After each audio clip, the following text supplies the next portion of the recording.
خلي بالك السواقة في الشبورة من أخطر الحاجات اللي ممكن تتعرضي ليها، ولو نزلتي من بيتك في يوم الصبح بدري ولقيتي شبورة لازم تتبعي التعليمات دي.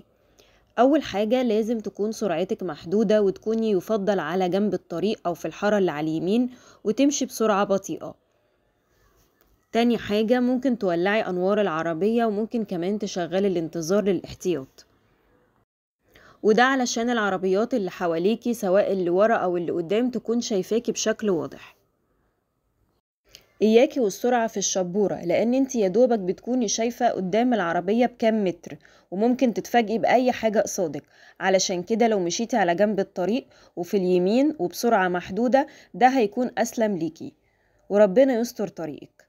خلي بالك على نفسك وخلي بالك على عربيتك وعلى عربيات الناس اللي حواليكي.